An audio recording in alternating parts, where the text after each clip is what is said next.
My sister Harper sent the text at 2:14 on a Tuesday afternoon. There was no greeting. There was no question mark. Just a command followed by an invoice. Wire me $7,900 for Ava's Suite 15. Venue needs the deposit by 5. 3 photos arrived right behind it. A ballroom at a McLean country club draped in white silk. A custom designer gown heavy with crystals. A 6-tiered cake sculpted to resemble a Parisian chateau that cost $900. I sat in my Arlington office watching the municipal bond yields on my dual monitors and looked at the demands of a woman who treated my bank account like her personal trust fund. I picked up my phone, typed 3 words, and pressed send. Get a job. Exactly 15 minutes later, my mother Brenda weighed in. Her text glowed on my screen, delivering the same threat she kept polished for any occasion where I stepped out of line. You have no idea the stress your sister is under. Pay up by 5 or you are no longer family. Welcome back to Orange Vengeance, where quiet people find their voice and the truth always finds its way to the table. If you have ever had a family member treat you like an ATM instead of a person, drop your age in the comments and make sure to subscribe. I did not cry when I read my mother's text. I did not draft a long defense of my finances. I leaned back in my ergonomic chair and evaluated her words. You are no longer family. For years, that threat acted as an invisible fence. It kept me corralled. It kept my checkbook open for fabricated emergencies. A past due electric bill somehow evolved into Harper acquiring a new designer handbag. A supposed medical expense morphed into Brenda renovating a kitchen that did not need fixing. We lived in Northern Virginia, an environment where social climbing is a recognized sport. Harper parked a leased luxury SUV she could barely fuel in her driveway, specifically so the neighbors would see the emblem when they walked their dogs. In her world, a coming-of-age party is not a celebration for a teenager. It is a tactical social deployment. It is an arena where suburban mothers measure their worth in imported orchids and valet parking. If my niece did not have a marquee event, the other country club wives would sense the financial decay. Harper's social prestige would hemorrhage. They viewed my career as a financial manager as their safety net. They assumed I would always fund their suburban delusions just to keep the peace. But looking at my mother's text, a fundamental boundary clicked into place. I stripped away the obligation of a daughter and applied the cold lens of my profession. If the entity known as family required a $7,900 subscription fee just to maintain active status, the returns were deeply negative. It was a failing enterprise. I reached into the right drawer of my desk. I pulled out a fresh, unmarked manila folder and set it squarely in the center of the glass surface. Then I opened a new tab on my browser and navigated to my secure banking portal. They wanted to leverage my finances to keep their facade standing. It was time to pull the structural supports.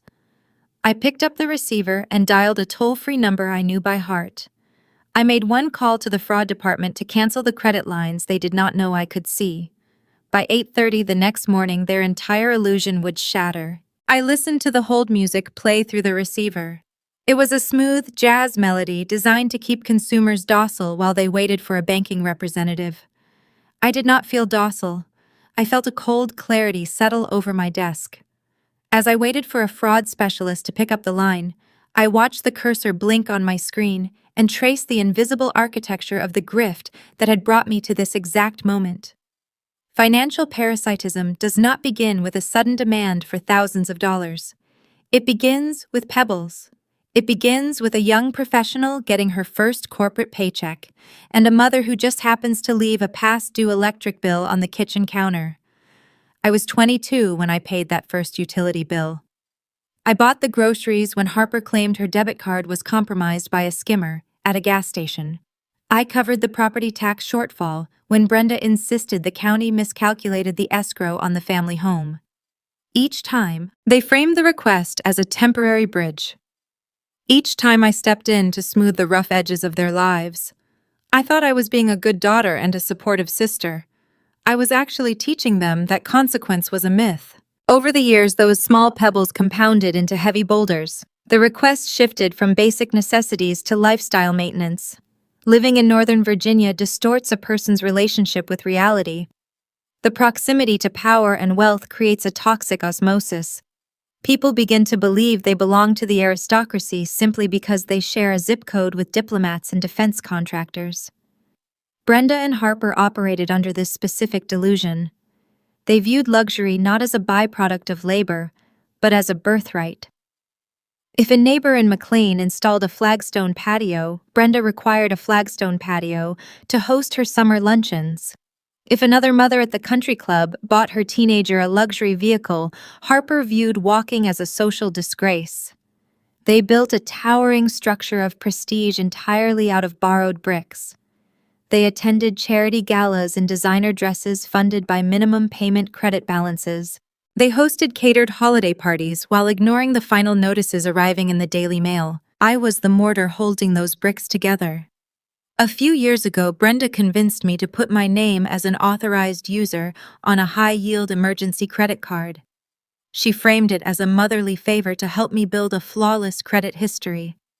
She promised the physical card would sit in a safe, only to be touched if someone needed an ambulance or a sudden roof repair. I was naive enough to sign the paperwork. Then came Harper's vehicle. That infamous leased SUV parked in her driveway did not rest solely on her own credit profile. I co-signed that lease under the strict promise that I would never have to make a single payment. It was just a formality they promised. A temporary signature to secure the best interest rate because Harper was transitioning between careers. Harper was always transitioning between careers. The truth was that they treated mathematics like a personal insult. If a bank balance dipped too low, Brenda blamed the economy, the current political administration, or the teller at the local branch. Arithmetic was inconvenient, so they ignored it entirely. I became a financial manager for the exact opposite reason. I craved the objective truth of a ledger. Growing up in a household where reality shifted based on my mother's mood, I found solace in numbers. A spreadsheet does not lie to you. A balance sheet does not cry at the dinner table and accuse you of being ungrateful. Numbers offer a pure, undeniable reflection of the truth. I spent my days analyzing municipal bond yields and risk portfolios for clients who respected my expertise. I spent my evenings dreading the inevitable phone calls from my family asking me to fix whatever financial sinkhole they had stepped into that week. I was tired of serving as the compliance officer for their vanity project. I minimized the trading screens on my left monitor and pulled up my personal credit profile. I requested a real-time snapshot of every account bearing my social security number. The data populated in neat rows across the glowing screen. I methodically reviewed the exposure. I was no longer the compliant younger sister trying to keep the peace. I was an auditor examining a failing enterprise. I traced the lineage of every dollar attached to my identity. The emergency credit line Brenda promised was only for medical disasters sat at 90% utilization. The pending and posted charges were not for hospital visits or pharmacy prescriptions. They were categorized as luxury retail, fine dining, and boutique fitness memberships. There was a recent charge for a premium med spa in Arlington, another for a high-end floral arrangement service. My mother was funding her country club persona using a plastic card tethered to my good name. I scrolled down to check the status of Harper's auto lease. The screen flashed a warning indicator in stark red font. The payments were 30 days past due. A late fee had already been assessed. The leasing company was preparing to report the delinquency to the credit bureaus. My stomach tightened, but my hands remained steady on the keyboard. I stared at the rolling figures and a profound realization settled into my chest. The text message demanding $7,900 for Ava's coming-of-age party was not just a rude display of entitlement. It was a distress flare. You do not demand a sibling wire cash for a venue deposit if you have access to liquid capital. People who care about keeping up appearances prefer to use their own funds to maintain the illusion of wealth, keeping their struggles hidden from their peers. If Harper was demanding cash directly from me, and if Brenda was threatening to cut me out of the family over it, it meant the credit lines were maxed out. The checking accounts were likely overdrawn. The banks had finally turned off the tap. The party deposit was a symptom of a catastrophic financial hemorrhage. They were bleeding out and they expected me to provide the transfusion. They assumed I would yield under the pressure of Brenda's threat. They calculated that my fear of being exiled from the family would override my financial sense. They were wrong. The threat of being cut off was no longer a weapon to me. It was a gift. It was permission to close the ledger. The hold music clicked off, replaced by the crisp voice of a fraud department representative asking for my account number. I provided my credentials with a clear, unwavering voice. I verified my identity through their security protocols. I looked at the open manila folder on my desk. It was empty, waiting to be filled with the documentation of my departure. I sat in the blue light of my monitors, fully prepared to sever the arteries of their funding. The voice on the other end of the line belonged to a fraud specialist named Marcus. His tone carried the flat, practiced cadence of a man who spent his shifts untangling stolen identities and compromised data. I appreciated his professional detachment. I did not want empathy tonight. I required administrative precision. "Thank you for completing the security verification, Ms. Montgomery," Marcus said. "I see several accounts linked to your profile. How would you like to proceed?" I pulled my keyboard closer and opened a blank digital notepad on my right monitor. Let us start with the primary revolving lines. I need to remove my authorized user status on the Platinum credit account, ending in 4102. The primary account holder is Brenda Montgomery. "Pulling that up now," Marcus replied. The faint rhythmic clatter of his typing echoed through the earpiece. "I can process that removal immediately. Please be aware that revoking your status will sever your access to the available funds, and the primary cardholder will receive an automated notification regarding the change." "Proceed," I said. That account had been opened 3 years ago under the guise of an emergency safety net. My mother convinced me to attach my name to secure a lower interest rate, swearing the plastic would gather dust in a locked desk drawer. Instead, it became the silent engine funding Harper's lifestyle. I watched the live ledger on my screen. The transactions told a vivid story of suburban entitlement. $300 at a high-end salon in Reston. $400 at a boutique grocer. Those were not emergencies. They were the daily operating costs of a fabricated persona. By removing my name, I was forcing that debt squarely back onto Brenda's shoulders. "The authorized user status has been successfully revoked," Marcus stated. "What is our next step?" "I need to place a hard freeze on the secondary emergency credit line ending in 8804. I am the primary account holder, but my sister Harper Montgomery holds a secondary card." This was the account Harper had been draining. She treated my credit limit like a personal endowment, using it to float her car payments and designer habits whenever her own checking account ran dry. She always promised to pay me back after her next career transition. The transition never materialized. "I can freeze the account to prevent any new authorizations," Marcus explained. "Any recurring charges or pending transactions currently in the authorization window may still post. Do you want to freeze the account or close it entirely?" "Place the freeze first," I instructed. "I want any card swiped tomorrow to decline at the terminal." "Understood. The freeze is active. No new charges will process as of this minute." While Marcus navigated his system, I opened a new browser window. I needed to build a fortress around my social security number. Living in a culture that worships visible wealth means living among people who view financial boundaries as personal insults.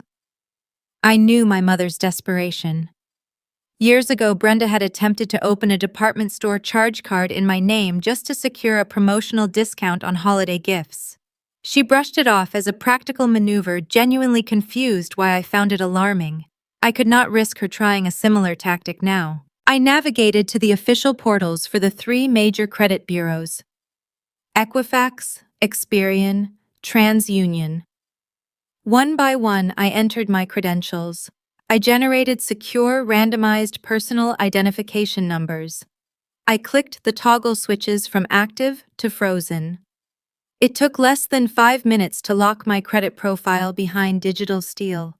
No new accounts, no hard inquiries, no secret loans. "Ms. Montgomery?" Marcus said, his voice breaking my concentration. While applying the freeze to your primary accounts, I noticed an anomaly. You have a joint checking and debit account linked to your master profile that you did not mention. It shows recent high-dollar activity. I stopped typing. I stared at the blank notepad on my screen. I do not maintain any active joint accounts. The system shows a joint account ending in 6391, Marcus clarified. The secondary account holder is Brenda Montgomery. It appears to have been dormant for nearly 5 years, but a significant pending transaction was initiated this afternoon. A cold wave of realization washed over me. The Charleston account. 5 years ago, Brenda and I took a weekend trip to South Carolina.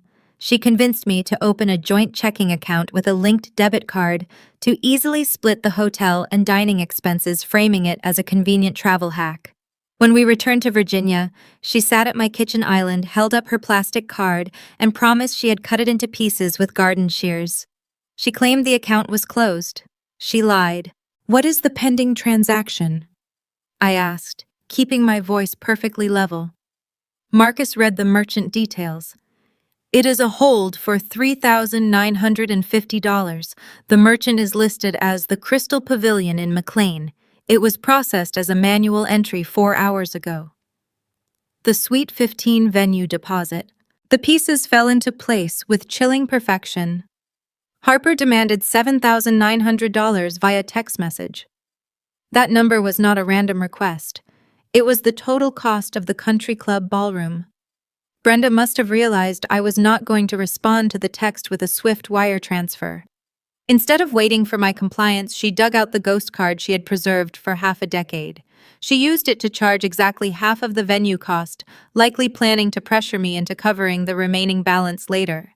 She bypassed my consent entirely, stealing the deposit directly from an account she knew I had forgotten. "Ms. Montgomery, are you still on the line?" "I am here," I said. "That transaction is unauthorized. The card was supposed to be destroyed 5 years ago." "I will initiate a fraud dispute immediately," Marcus said, his tone shifting into a higher gear of administrative protocol. "Because the charge is still in a pending status, disputing it will prevent the funds from settling into the merchant's account. The hold will be reversed, and the card will be permanently canceled.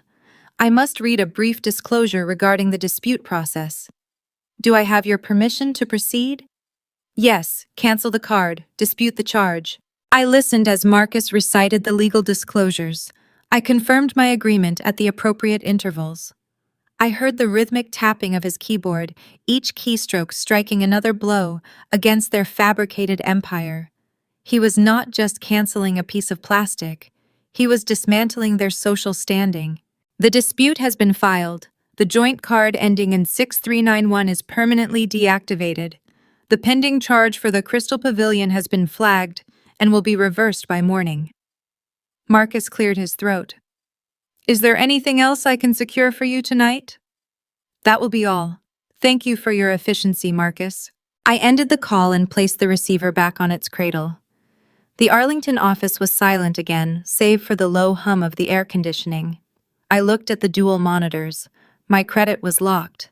The emergency lines were severed. The unauthorized deposit was clawed back. The suspense of the coming day did not hinge on a screaming match or a dramatic confrontation.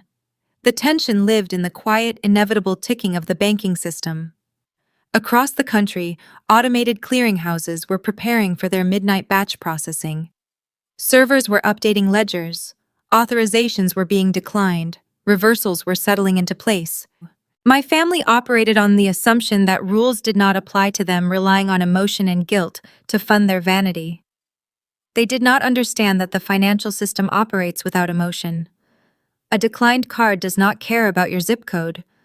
A reverse deposit does not care about your social prestige. I closed my laptop, the screen going dark. I walked into the kitchen, poured myself a glass of cold water, and drank it slowly in the dim light of the apartment. For the first time in years, the weight of their expectations did not sit on my shoulders. I felt an unfamiliar, profound sense of peace. I rinsed the glass, set it on the drying rack, and walked to my bedroom. I went to sleep with a clear conscience, knowing exactly what would happen when the sun came up and the financial guillotine finally dropped on their grand illusion. The digital clock on my second monitor shifted from 8:29 to 8:30. I held a ceramic mug of black coffee, watching the morning market indices open green. The Arlington office was quiet, smelling of ozone and expensive espresso. Right on schedule, my cell phone illuminated the glass surface of my desk. The screen flashed with Harper's name, accompanied by a frantic vibration that rattled a stray paperclip against a stack of printed reports. I did not pick it up. I watched the caller ID blink, letting it ring until the voicemail caught it. The banking system had done its overnight work. The authorizations were dead. The ghosts were purged. I took a slow sip of my coffee, savoring the bitter warmth. The phone stopped vibrating, paused for 3 seconds, and immediately lit up again. This time, the caller ID displayed Brenda. The matriarch was awake, and her primary funding source had just evaporated. I pressed the green icon and brought the receiver to my ear, remaining silent. "What did you do?" Brenda did not offer a greeting. Her voice lacked the honeyed, manipulative cadence she usually employed to extract favors from me. Instead, a shrill, breathless panic bled through the speaker, tight and brittle. In the background, I could hear the distinct acoustics of a high-end retail space. Soft classical music played beneath the rustle of heavy fabric and the hushed, judgmental whispers of sales associates. I recognized the auditory footprint immediately. They were at an elite bridal and formal wear boutique in McLean. It was the kind of establishment that offered complimentary champagne on silver trays and sized up a client's net worth by their shoes before offering a seat on their velvet sofas. "I need an explanation right this second," Brenda demanded, her breath hitching audibly over the line. "Good morning, Brenda," I said, keeping my tone perfectly level, matching the sterile temperature of my office. "It sounds like you are out running errands." A sharp, humiliated sob echoed in the background. That was Harper. "Do not play games with me," my mother hissed, attempting to keep her volume low. She was likely hyper-aware of the snobby store clerks eavesdropping a few feet away. "Harper is standing at the register. We spent 2 hours fitting a custom silk gown for Ava, $2,000. She handed them the emergency platinum card. The machine beeped. The associate announced it was declined. She announced it out loud, Sloane, in front of Elise Townsend and half the country club ladies browsing the summer collection. I pictured the scene with clinical clarity. Harper, whose entire existence relied on projecting flawless affluence, standing in front of a cash wrap, while a pristine terminal rejected her transaction. Her facade required constant financial fuel. She viewed luxury not as a byproduct of labor, but as a mandatory uniform. The social currency she spent her whole adult life hoarding was evaporating in real time under the fluorescent lights of a dress shop. Every unearned privilege she paraded in front of her peers was suddenly suspended. The other patrons in the boutique, women who treated neighborhood gossip like a competitive sport, were already drafting text messages to their respective circles to share the scandal. "The associate tried running it 3 times, Brenda continued, her voice vibrating with suppressed hysteria. "They tapped the chip. They wiped the magnetic strip. Nothing worked. Then I handed them the joint debit card, the one from our Charleston trip. The terminal said the account was frozen. The manager actually stepped in and asked if we needed to step outside and call a different bank. Do you understand the sheer humiliation? Harper is hiding in a fitting room, refusing to come out? Why are the accounts locked? Turn them back on right now." Years ago, hearing this level of distress from my mother would have triggered an automatic physiological response in my chest. I would have scrambled to fix the error, apologizing profusely for the inconvenience, transferring funds from my own savings to cover the embarrassment before the situation escalated. Brenda raised me to believe that her discomfort was my personal failure. She conditioned me to act as the shock absorber for her poor choices, teaching me that keeping the peace meant surrendering my paycheck. Today, my pulse remained a steady 60 beats per minute. "I cannot turn them back on," I replied smoothly, checking a quarterly earnings report on my left screen. I removed my name as an authorized user on the Platinum line, I also filed a fraud dispute regarding the unauthorized charge placed on the dormant checking account yesterday afternoon. Fraud. Brenda choked on the word. The classical music in her background seemed to swell, highlighting the absurdity of her outrage. I am your mother. You cannot accuse me of fraud. We needed that deposit for the venue. We need to pay for this dress so Ava can have her party. Fix this immediately. I set my coffee mug down. The ceramic made a quiet, decisive click against the glass desk. You said I was no longer family, I said, reciting her own text message back to her with chilling professionalism. I am just updating the paperwork to reflect your decision. The line went dead quiet for a fraction of a second. I could almost hear the gears grinding in her head as she processed the realization that the limitless ATM was permanently out of service. The safety net she had exploited for a decade was gone. She had drawn a line in the sand, expecting me to grovel and beg for my place at their table, and I had simply walked away. Instead of offering an apology for closing my accounts, Brenda doubled down. The panic in her voice curdled into raw, unfiltered venom. You listen to me, you ungrateful little brat, she snarled, abandoning any pretense of volume control inside the upscale boutique. You think you can embarrass us like this? You think you can ruin your niece's special day over some petty jealousy because you do not have a life of your own? I will make you regret this. I will tell everyone exactly what kind of selfish, miserable person you really are. You are going to pay for this dress and you are going to pay for that venue, or I swear to God I will destroy your reputation in this town. She was threatening to burn my character to the ground. She assumed I cared about the opinions of the Northern Virginia socialites she worshipped. She believed social standing was the only currency that mattered. She did not realize that I valued peace far more than prestige. Enjoy the fitting, I said. I tapped the red icon on my screen, ending the call. The silence rushed back into my office, clean and untainted. I reached across my desk and opened the fresh manila folder I had placed there the previous evening. Inside, I had already printed a copy of the text messages from yesterday, neatly stapled to the corner. I picked up a black fountain pen, uncapped it, and flipped to a fresh page of legal paper. In neat, precise handwriting, I logged the morning's interaction. I documented the exact time, 8:34. I noted the incoming number. I wrote down every detail, refusing to rely on memory. I summarized the nature of the call, detailing the declined transactions at the McLean boutique, and transcribing her explicit threat to destroy my reputation. Documentation is the only witness that never changes its story when the pressure mounts. I slid the paper back into the folder and closed the cover, aligning the edges with the corner of my desk. The quiet rebellion had officially graduated into a full-scale, asymmetric war over the family's public image. My mother and sister were cornered, stripped of their purchasing power and bleeding social capital in a community that forgave any sin except poverty. They would not retreat to assess the damage. They would attack, broadcasting their victimhood to anyone who would listen, and I was ready to let them expose themselves one lie at a time. By noon, the retaliation transitioned from private panic to public theater.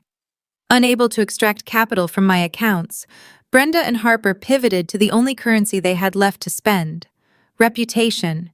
In the affluent enclaves of Northern Virginia, gossip functions as a localized stock market. A rumor can bankrupt your social standing by sundown. They understood that if the Sweet 15 was canceled, it could not be because they lacked the funds. It had to be because I was cruel. Harper fired the opening shot on social media. She crafted a narrative steeped in calculated victimhood, posting a photograph of my niece gazing longingly at a storefront window. The lengthy caption detailed a sudden tragic betrayal by a trusted family member who was intentionally ruining a young girl's dream. She did not type my name directly, but the implications were engineered for maximum damage within our social circle. Brenda immediately commented below the post, weaponizing her role as the grieving matriarch. She lamented how hard she had tried to raise her daughters to support one another. She spun a vivid, fictionalized tale, painting me as a bitter, jealous spinster. According to her narrative, I was a woman devoid of romance or joy, sitting alone in an Arlington apartment, resenting my niece's youth and my sister's vibrant life. They broadcasted this fiction to dozens of country club acquaintances, fellow tennis members, and local business owners. The secondary shockwaves arrived within the hour. The pebbles of suburban warfare began to strike my phone. My Aunt Sylvia sent a text dripping with condescension, stating she was praying for my heart to soften before I permanently scarred a teenager. A woman who used to live down the cul-de-sac from us in McLean messaged me on a professional networking site, expressing her profound disappointment in my behavior. My cousin sent a single emoji of a broken heart. The claustrophobia of their coordinated attack felt tangible. The strategy was isolation. They intended to create a social vacuum so unbearable that I would surrender my checkbook just to breathe again. They expected me to scramble to defend my character, to beg for their forgiveness, to stop the public humiliation. I did not feel suffocated. I felt a cold, clinical detachment. I did not type out frantic defenses. I did not publish a counterstatement to clear my name. Instead, I opened the snipping tool on my desktop monitor. I captured Harper's initial post. I captured Brenda's comments. I captured the passive-aggressive messages from the extended family, ensuring every timestamp and profile picture was clearly visible. I routed the image files to my laser printer. The machine hummed to life, spitting out warm pages of documented slander. I took my 3-hole punch, aligned the edges with practiced precision, and placed the fresh sheets into my manila folder. They thought they were launching a smear campaign. I viewed their actions as the discovery phase of a future litigation. Every post was an exhibit. Every lie was a documented instance of character assassination. I treated my own life like a forensic accounting case, collecting the data they so willingly provided. The conflict escalated as the afternoon shadows lengthened across my office floor. At 6:15, my phone illuminated with a call from Richard Montgomery, my father. Richard was a man who had spent 3 decades perfecting the art of the silent retreat. He worked a respectable mid-level consulting job, earning a salary that provided comfort, but never approached the obscene wealth required to sustain his wife's escalating fantasies. Instead of confronting her reckless spending, he surrendered. He enabled her behavior, prioritizing his own immediate quiet over long-term stability. He was a passenger in a vehicle heading toward a cliff, content to simply close his eyes and hope for the best. I answered the call. He did not ask how my day was. He cleared his throat, a nervous habit he developed whenever he was tasked with delivering an ultimatum on behalf of his wife. "Sloane," he began, his voice thin and tired. "You need to fix this. Your mother is inconsolable. Harper is threatening to cancel the party entirely and blame it on you. Just apologize and wire the venue deposit. We can discuss the rest later. Just keep the peace." I listened to the man who was supposed to protect me ask me to sacrifice my livelihood for his comfort. He did not care that I was being extorted. He only cared that the shouting in his house was disturbing his evening routine. He wanted me to write a check to buy his silence back. I leaned forward, resting my elbows on the glass desk. "There is no peace, Dad," I replied, keeping my voice even and deliberate.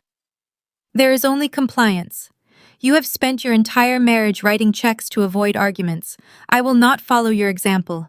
I will not set myself on fire to keep your country club membership warm." A heavy, stifling silence stretched across the line. He lacked the vocabulary to argue with the truth. For a moment, all I heard was the faint static of the cellular connection. He exhaled a long, defeated breath and disconnected the call without another word. I placed the phone down on the desk. The social pressure had reached its peak, boiling over into every corner of my life. My family had burned the bridge, expecting me to build it back with my own money. Yet as I looked at the thick manila folder resting under my desk lamp, a new intuition prickled at the back of my neck. The intensity of their reaction felt disproportionate to the event. A canceled dress fitting and a delayed venue deposit were embarrassing, certainly, but the sheer ferocity of their smear campaign suggested a deeper panic. They were behaving like cornered animals, screaming loudly to distract me from something else. In my profession, I have learned that when a failing entity creates an overwhelming amount of noise regarding a minor transaction, they are usually trying to hide a fatal flaw in the ledger. The realization hit me with the force of a physical blow. If Brenda was willing to steal a venue deposit from an old joint checking account, what else had she accessed? I had locked my credit and frozen the revolving accounts, but I had only looked at the surface-level data. I needed to run a comprehensive forensic audit of my entire financial history, extending beyond the standard credit bureaus. I needed to check municipal property records, tax filings, and deep background data. I opened a secure portal designed for comprehensive asset tracking. The real betrayal was waiting in the unexamined margins, and I was finally ready to look. The glow of my dual monitors cast a pale blue light across my empty office. The digital clock in the corner of the screen read 7:14 in the evening. My phone remained silent, the coordinated barrage of hostile text messages from extended relatives having temporarily ceased. The quiet offered a perfect environment for forensic analysis. My intuition warned me that the ferocious smear campaign circulating through the Northern Virginia Country Club circuit was a diversion. People who are merely angry do not orchestrate elaborate character assassinations over a canceled party deposit. People who are terrified do. To uncover the source of their terror, I needed to look beyond standard consumer credit reports and delve into deep public records. I opened a secure browser and navigated to the Fairfax County Property Database. 5 years ago, I co-signed a mortgage for a 2-bedroom investment condominium located in a highly desirable neighborhood near the Beltway. Brenda pitched the purchase as a prudent financial venture, a rental property that would generate steady passive income and eventually serve as a downsized retirement home for her and Richard. She lacked the pristine credit score required for the best interest rate, so she leveraged my pristine financial history. Owning an income property in that specific zip code was another jewel in her crown of suburban prestige, a talking point she frequently deployed at charity luncheons. I managed the annual property tax filings. I assumed the asset remained secure. I typed the condominium address into the search bar and pressed enter. The municipal database populated with a chronological list of recorded deeds, tax assessments, and property liens. I scrolled past the initial purchase documents from 5 years ago. My eyes halted on a filing registered exactly 6 months prior. A deed of trust securing a home equity line of credit was attached to the property. The principal amount read $120,000. The originating lender was a regional bank headquartered in Richmond. The ambient hum of the air conditioning unit seemed to fade into a vacuum. I sat perfectly still in my ergonomic chair. I did not apply for a home equity line. I did not sign a deed of trust granting a bank a secondary lien on that condominium. I opened a new tab and navigated to the regional bank's online portal. I bypassed the primary customer login by selecting the option for forgotten credentials. I inputted my social security number, answered the automated identity verification questions regarding my previous addresses, and initiated a password reset. A temporary access code arrived in my email inbox. I created a new password, logged into the dashboard, and gained full access to the account details. The financial summary loaded on the screen. The current available balance sat at 0. The entire 6-figure credit limit had been drained in less than half a year. I clicked on the transaction history tab to pull up the withdrawal ledger. The outflows painted a precise, damning portrait of my family's relentless status maintenance. $40,000 had been wired directly to a luxury automotive dealership in Tyson's Corner. That single transfer secured the upfront capital for Brenda's new premium sedan and Harper's infamous imported SUV. $12,000 went to a boutique interior design firm based in Bethesda. Another $15,000 was withdrawn as a cashier's check, likely covering the cost of the Hamptons summer rental Harper bragged about on her social media feeds all July. They treated the equity tied to my name like a bottomless wishing well. They financed their vanity using my legal liability as collateral. The puzzle pieces snapped into a horrifying, flawless alignment. The aggressive text message demanding $7,900 for a teenager's coming-of-age party was not an isolated display of entitlement. It was a symptom of terminal cash flow failure. They had exhausted the fraudulent equity line. The well was dry. The ballroom venue required a deposit, and they lacked the liquidity to cover it because every stolen dollar was already tied up in car leases and designer upholstery. Harper's panic at this bridal boutique, Brenda's hysterical threats over the phone, the coordinated social media smear campaign attempting to bully me into writing a check. None of it was truly about a birthday party. It was a frantic cover-up. They needed my cash to keep the illusion running just a little longer. They needed me to fund the gap because their secret reservoir of stolen money was empty. I navigated to the Document Repository tab on the bank portal. I selected the option to download the original origination paperwork. A lengthy PDF document appeared on my screen. I scrolled through the fine print of the loan agreement, bypassing pages of standard banking disclosures and liability clauses. On page 14, I found the execution block.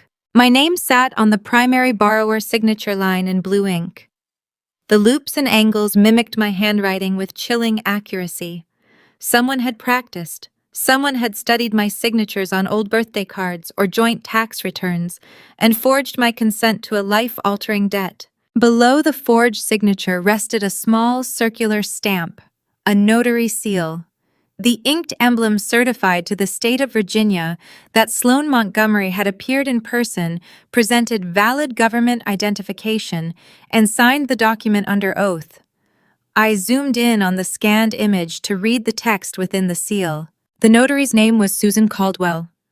The name belonged to one of Brenda's regular tennis partners at the country club. Susan was a woman who drank chilled wine on my parents' patio on summer evenings. The betrayal was not a crime of opportunity executed by strangers. It was a calculated conspiracy facilitated by my mother's social circle. Brenda leveraged her friendships to bypass the legal safeguards designed to prevent this exact scenario. The air in the office felt crisp and thin. I did not weep. Tears are a biological response to sudden loss, and I had lost nothing but a blindfold. This was no longer a domestic dispute over borrowed funds or rude behavior. This was wire fraud. This was identity theft. This was a severe federal crime carrying statutory penalties that included significant prison time. They had crossed a distinct boundary separating bad parenting from criminal liability. I saved the PDF to an encrypted local drive. I routed a copy to a secure external backup server. I pressed the print command. The laser printer whirred to life, producing the physical evidence of their felony page by page. I gathered the warm sheets of paper and arranged them in chronological order. I opened the manila folder resting on my desk. I placed the loan origination documents next to the printed screenshots of their social media smear campaign and the handwritten logs of their phone calls. The file grew thicker-heavy with the weight of undeniable proof. I touched the edge of the paper, tracing the embossed notary seal in my mind. The anxiety that had shadowed my entire adult life evaporated. It was replaced by a profound clinical focus. For 30 years, I operated under the assumption that I owed my family a debt of gratitude simply for existing. I contorted my life to fit their expectations, absorbing their financial mistakes, to maintain a facade I did not even value. Now the ledger showed they owed me their freedom. I was no longer merely protecting my current income or defending my reputation against idle country club gossip. I was preparing to dismantle their entire legal standing. If they wanted to play a game of social destruction, they were bringing rumors to a paper fight. They assumed I would shrink away in shame, too embarrassed by the public spectacle to defend myself. They forgot that a financial manager thrives in the details. I needed legal counsel. I did not need a family mediator or a general practitioner. I required a litigator who specialized in financial fraud and civil recovery. I closed the Property Records tab and opened a fresh search window. I began researching top-rated attorneys in the Washington metropolitan area who possessed a track record of dismantling complex financial conspiracies. The time for defensive maneuvers was over. I was ready to draft the indictment. I secured representation by Tuesday morning. The firm of Sterling and Hayes occupied the top floor of a glass building in downtown Washington, a space designed to intimidate opposition before a single brief was filed.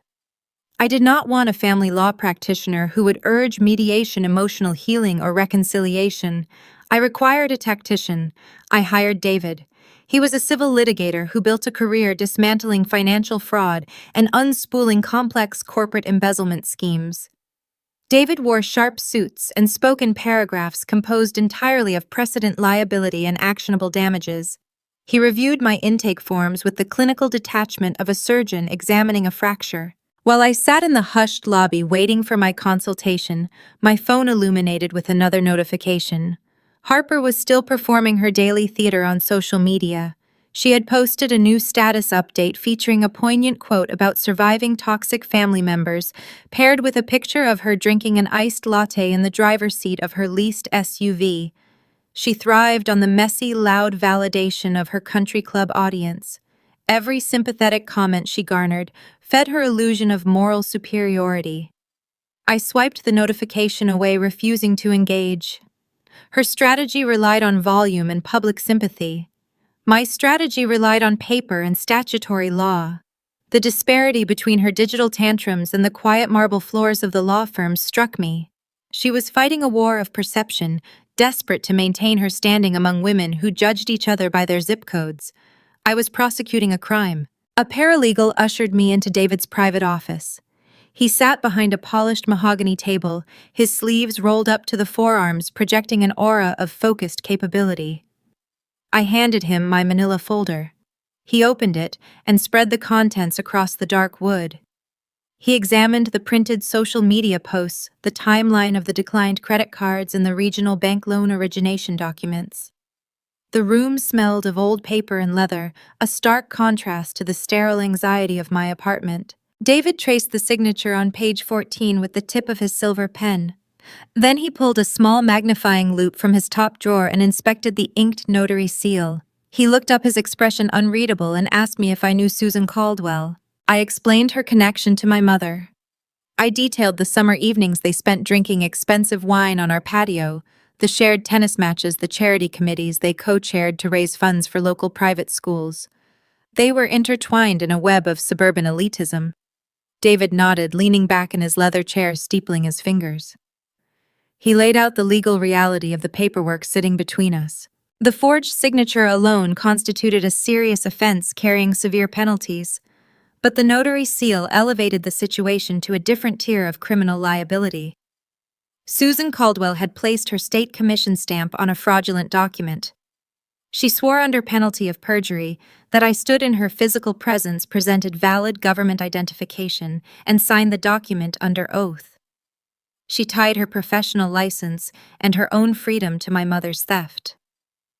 David explained that when the authorities inevitably investigated, Susan would face a choice between serving prison time for fraud or testifying against Brenda to save herself. Loyalty forged over country club lunches rarely survives the threat of a federal indictment. Susan would turn state witness the moment a detective knocked on her door. My first instinct was to contact the police department and file a formal report. I wanted the immediate vindication of a squad car parked outside their McLean home. I wanted the neighbors to witness the unraveling of their pristine image. David raised a hand, stopping my train of thought. He proposed a more calculated approach.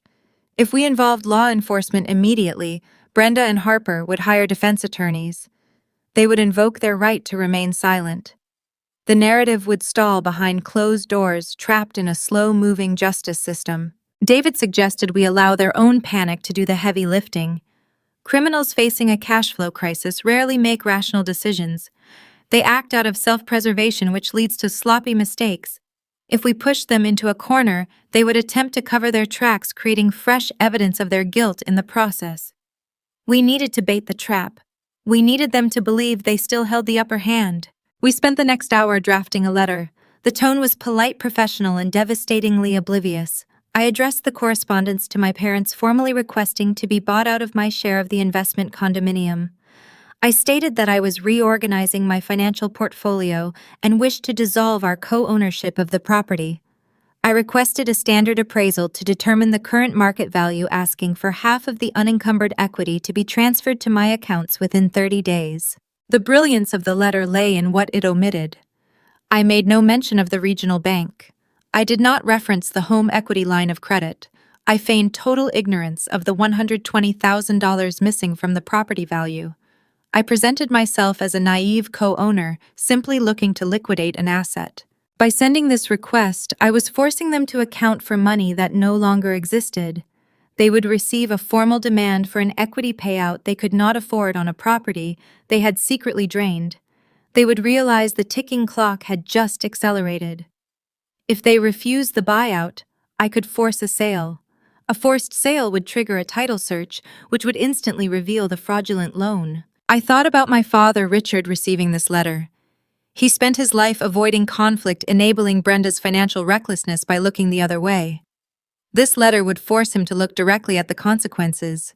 He would have to acknowledge the crime or participate in the cover-up.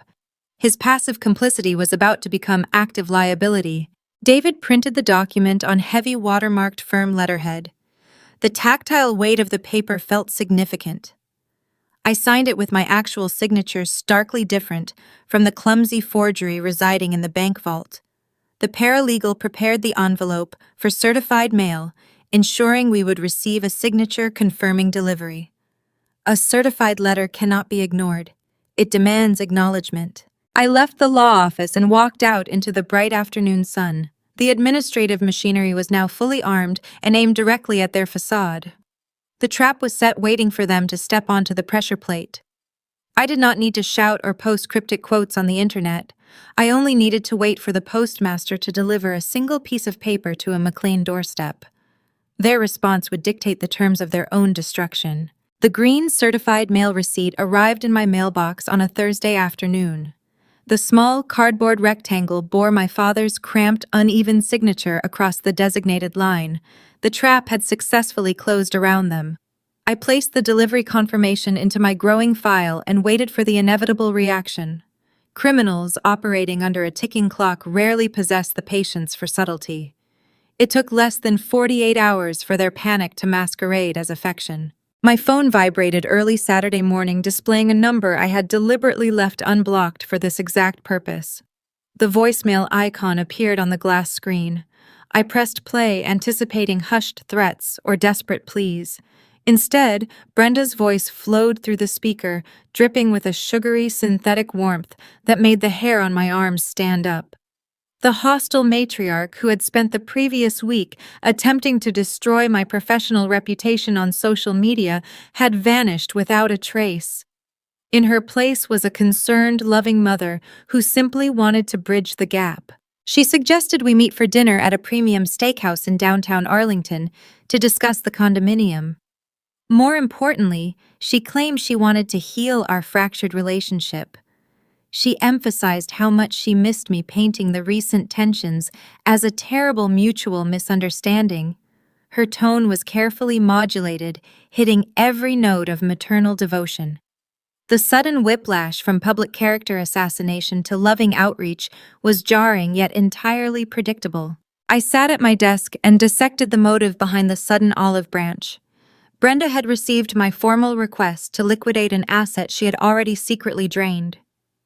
She realized that any legitimate appraisal and title search would expose the fraudulent home equity line of credit, along with her country club friend's illicit notary seal. To avoid a federal indictment and the total collapse of her social standing, she needed to legitimize the stolen debt. She needed a genuine, legally binding signature from me to retroactively authorize the loan, covering the tracks of her forgery before I uncovered the truth. The steakhouse invitation was not a reconciliation. It was an ambush, designed to secure my compliance through a combination of high-end dining, artificial nostalgia, and heavy emotional pressure. They intended to slide a stack of paperwork across a white linen tablecloth, framing it as a simple administrative hurdle to finalize the property transfer. I accepted the invitation via a brief, polite text message. I did not view the upcoming meal as a family reunion. I approached it as an intelligence-gathering operation. I needed to see exactly how far they were willing to go to protect their suburban illusion. The psychological suspense mounted as Saturday evening approached. I stood in front of my closet, selecting my attire with the precision of a soldier choosing armor. In the past, I would have dressed to minimize my presence, opting for neutral tones and comfortable fabrics that allowed me to blend into the background of their vibrant, chaotic lives. I used to make myself physically small to accommodate their outsized egos. Tonight required a different aesthetic. I chose a tailored navy blazer, a crisp silk blouse, and structured trousers. The fabrics felt heavy and substantial against my skin. It was the uniform of a financial manager preparing to audit a hostile entity. I applied my makeup with sharp, deliberate strokes, viewing my reflection not as a vulnerable daughter, but as a professional holding all the cards. As I fastened my watch, fragments of previous family dinners flickered through my mind like a poorly edited film. I remembered sitting at long dining tables in upscale restaurants, sandwiched between Harper's loud demands for attention and Brenda's constant critiques of my life choices. I recalled a specific evening 5 years ago at a seafood bistro in Alexandria. Harper had ordered 3 bottles of imported vintage wine to impress her friends at the adjacent table. When the exorbitant bill arrived, Brenda seamlessly slid the leather folio toward my plate, whispering that family takes care of family. I remembered the distinct, suffocating pressure to shrink myself, to nod agreeably, and hand over my debit card to keep the peace. Those meals always ended with me feeling hollowed out, drained of my resources and my dignity, while they toasted to their own manufactured success. The physical memory of that compliance used to make my chest tight. But as I looked at my reflection in the mirror, the familiar anxiety was absent. The dynamic had fundamentally shifted. I was no longer the frightened younger sister trying to buy their approval. I possessed the entire blueprint of their deception. I held the bank records, the forged signatures, and the notary commission details. I was walking into their theater carrying the unassailable truth. I retrieved the thick manila folder from my desk drawer. It contained every piece of evidence David and I had compiled. I did not intend to show it to them immediately. The folder was my anchor, a tangible reminder of the leverage I held. I tucked it into my leather briefcase, snapped the brass locks shut, and walked out the door. The drive to Arlington was smooth, the evening traffic flowing easily along the highway. The city lights blurred past my windows, casting long shadows across the dashboard. I did not turn on the radio. I embraced the quiet cabin of my vehicle, mentally rehearsing the anticipated dialogue. I predicted the exact emotional manipulation they would attempt. Brenda would start with tears, claiming she only wanted her family back. Harper would pivot to guilt, accusing me of ruining her daughter's celebration. Richard, if he attended, would stare at his plate and mutter platitudes about loyalty. I knew their script by heart because I had spent 30 years serving as their captive audience. They operated on the assumption that my desire for their love would always override my logic. They believed the environment of a luxury restaurant would soften my defenses, making me pliable to their demands. They underestimated the profound clarity that arrives when you finally recognize you are being hunted. I guided my vehicle into the restaurant parking lot. The establishment exuded an atmosphere of exclusivity, featuring complimentary valet service, ambient outdoor lighting, and patrons dressed in designer labels. It was the exact type of environment Brenda favored, a place where appearances dictated reality, and the cost of the entree served as a barrier to entry. I handed my keys to the attendant, grasped the handle of my briefcase, and paused for a single moment under the glow of a street lamp. I checked my pulse against my wrist. My heart rate beat with a calm, steady rhythm. The fear that once dictated my every interaction with my mother had been permanently eradicated, replaced by a cold, unwavering resolve. I walked toward the heavy glass doors of the steakhouse, ready to sit across from the people who stole my identity and look them directly in the eye. The host guided me through the dining room of the steakhouse. Dim, ambient lighting reflected off polished mahogany panels and crystal chandeliers. The air smelled of charred prime beef, expensive cologne, and melted butter. I spotted them occupying a spacious circular booth in the far corner. The physical arrangement was highly calculated. Brenda sat in the center, commanding the table. Harper occupied the right flank, while my father, Richard, sat quietly on the left. They left the outward-facing chair empty for me, ensuring I would have my back to the rest of the room.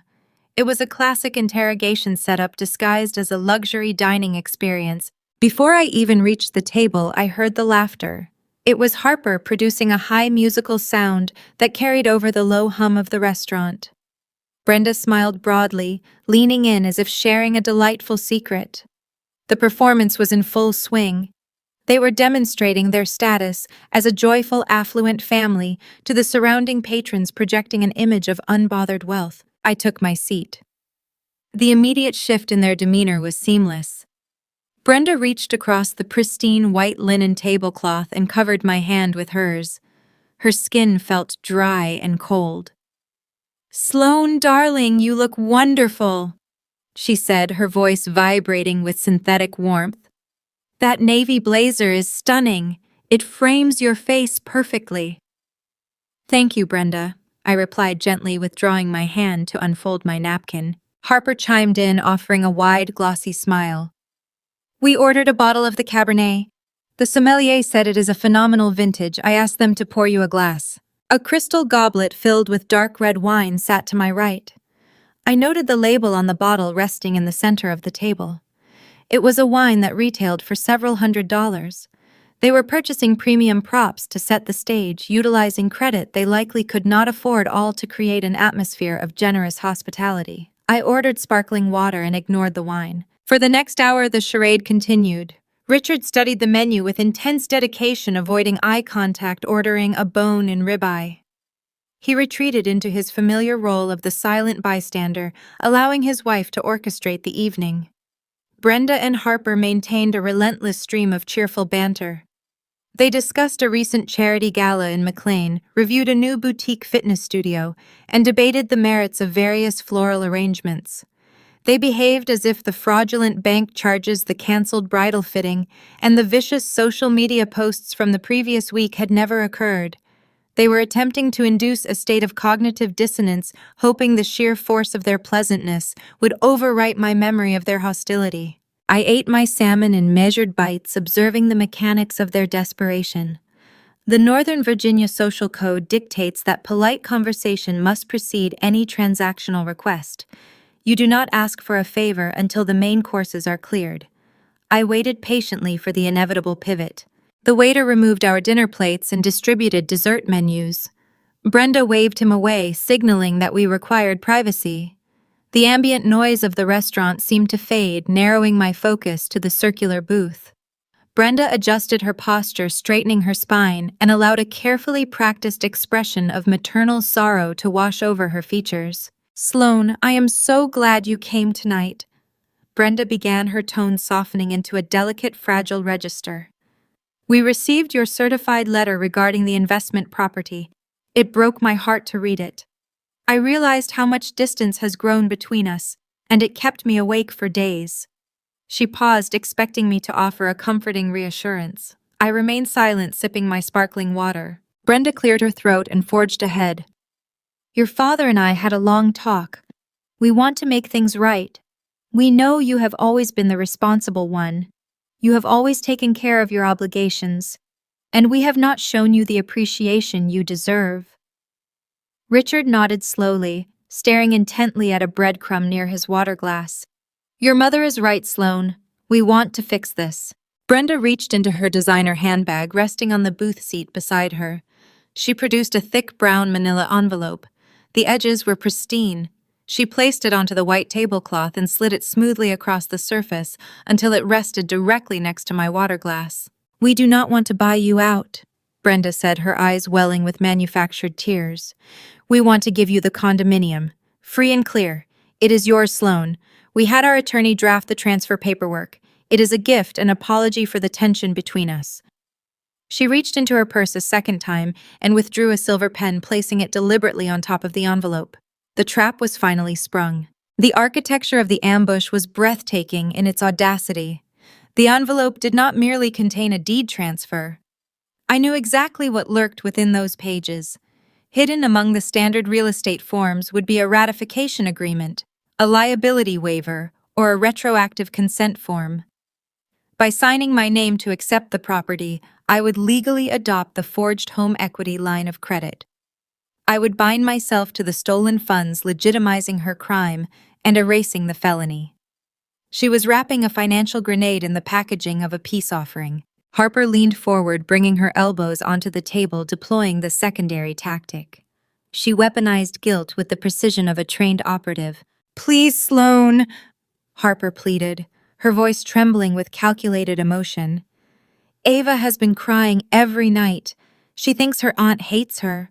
She thinks her sweet 15 is ruined. If you just sign the transfer paperwork tonight, Mom and Dad can finalize their estate planning. We can put all this ugly business behind us. We can finally heal. We just want our family back." The pincer movement was complete. Brenda provided the financial incentive disguised as a gift. Harper provided the emotional leverage disguised as familial duty. They surrounded me with the claustrophobic pressure of their expectations. The cultural weight of our suburban upbringing bore down on the table. In their world, a daughter does not question a generous gift from her parents. A sister does not cause a teenage niece to suffer. The script required me to express profound gratitude, uncap the silver pen, and sign away my leverage. They both leaned in slightly, their eyes fixed on my hands. They were waiting for the lifelong dynamic of compliance to take over. They expected the well-trained quiet sister to shrink under the pressure, pick up the pen, and restore their comfortable reality. I looked at the thick brown envelope. I looked at the silver pen resting on top of it. Then I lifted my gaze and looked directly into my mother's eyes. I did not reach for the pen. I did not touch the envelope. I folded my hands together and rested them in my lap. The seconds began to tick past. 1, 2, 3. The ambient clinking of silverware from the surrounding tables felt magnified.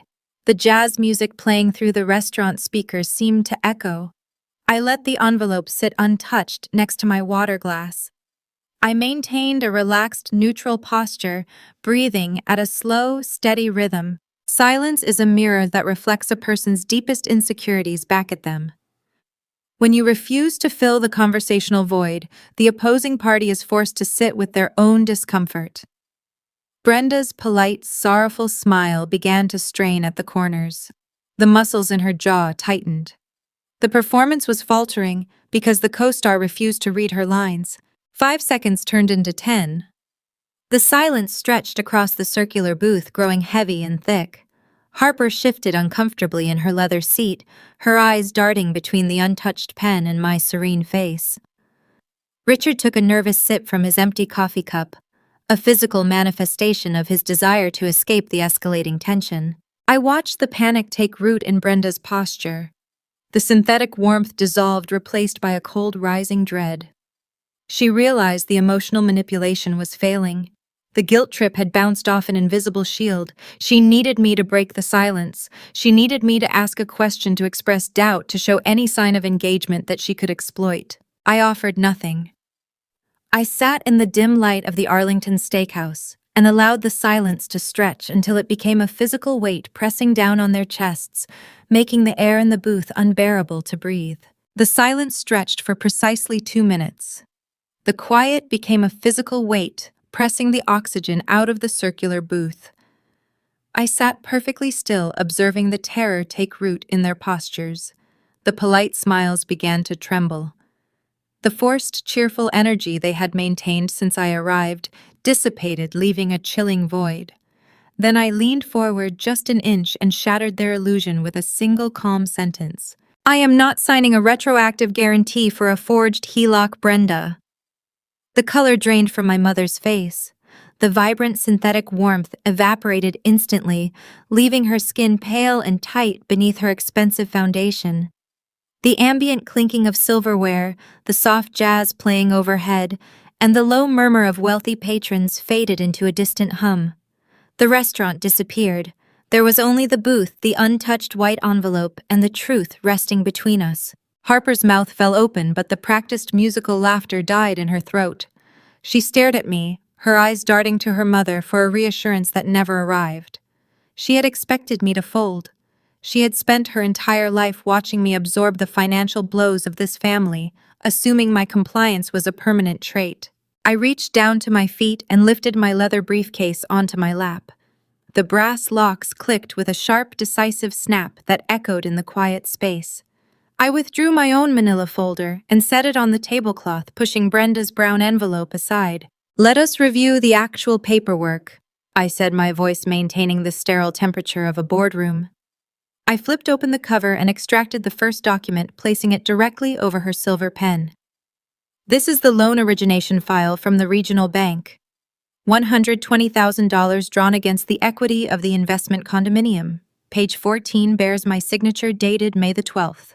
I slid a second sheet of paper next to the first, keeping my movements unhurried and precise. "This is my flight manifest and hotel receipt from the annual Financial Managers Summit in Chicago.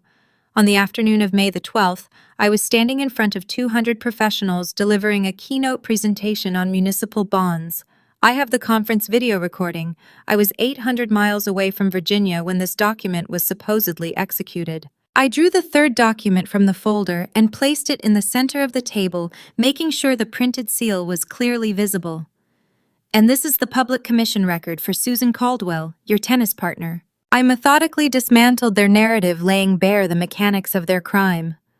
I watched Harper's smug, entitled posture dissolve into sheer terror. She realized this was not a social misunderstanding they could charm their way out of. This was a documented paper trail. The luxury vehicles she drove, the designer gowns she wore, the upcoming party deposit she demanded, all of it was funded by a felony.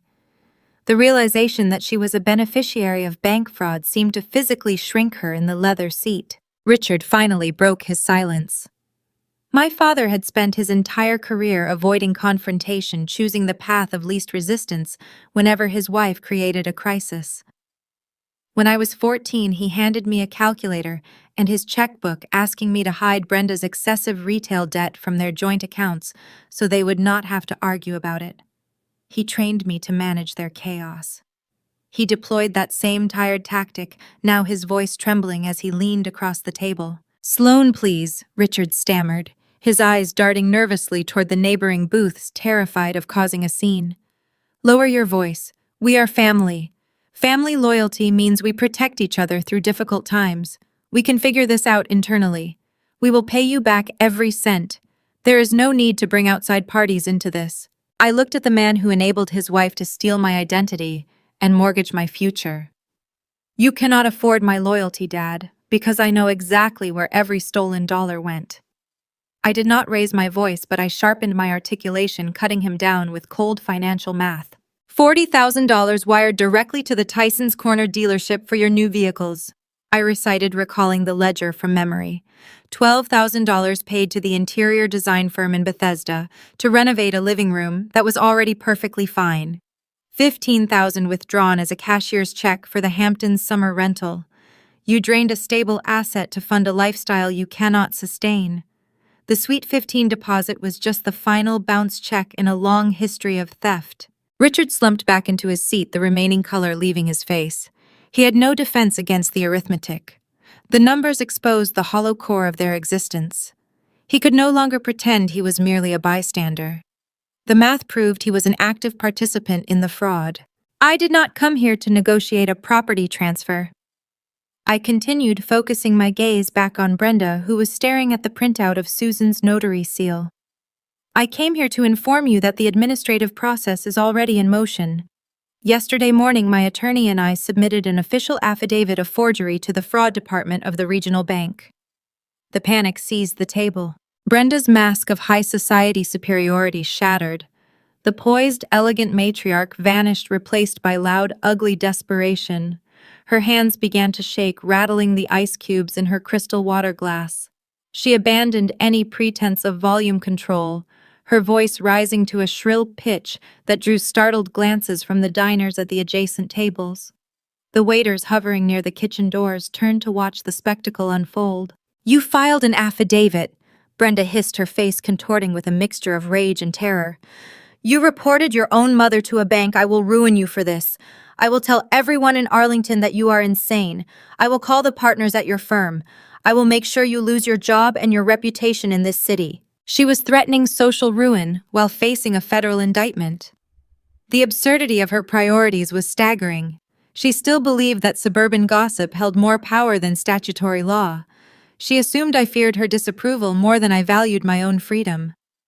Her entire worldview was restricted to the boundaries of her country club, unable to comprehend the severe legal machinery that was now turning against her. I did not argue. I did not defend my choices or explain the legal peril she had brought upon herself and her friends. The time for discussion had passed. The balance of power had permanently shifted, and she had nothing left to leverage. I reached into my purse and extracted a crisp $50 bill.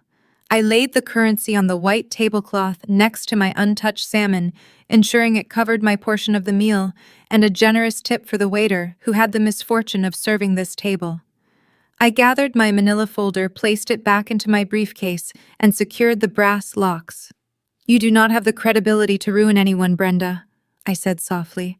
"Enjoy the dinner." I stood up, smoothed the front of my navy blazer, and turned my back on the circular booth. I walked away, navigating through the dimly lit dining room with a steady, measured stride. The jazz music swelled as I approached the exit, masking the sound of my mother's frantic, hushed arguments with my father. I pushed through the heavy glass doors of the steakhouse and stepped out into the cool evening air. I handed my ticket to the valet attendant and waited for my vehicle. I felt a profound sense of relief wash over me. The family was left sitting in the rubble of their own grand deception, realizing they were defenseless against the truth. They could no longer hide behind their zip code or their social connections. The legal response was advancing, preparing to serve the final consequences of their actions right in front of the audience they prized above all else. On Monday morning, the legal machinery formally engaged. I sat in the polished conference room of Sterling and Hayes while David finalized the civil complaint. He drafted the filing with surgical precision. The document spanned 40 pages, detailing the fraudulent home equity line of credit, the misappropriation of funds, and the complicit notary seal. Filing a lawsuit in Fairfax County transitions a conflict from whispered rumors to undeniable public record. The court clerk stamped the documents, assigning a docket number that transformed my family's hidden crimes into searchable data. We authorized the complaint for immediate service, setting a trap that would trigger in the most devastating environment possible. To understand the gravity of what happened next, you must understand the social ecosystem of Northern Virginia. In towns like McLean, status is maintained through highly curated public appearances. Vulnerability is viewed as a character flaw, and poverty is treated as a contagious disease. Brenda was scheduled to host the annual spring charity luncheon at her country club on Wednesday afternoon. This event was her crowning achievement every year. She spent months organizing the seating charts, treating table assignments like delicate diplomatic negotiations.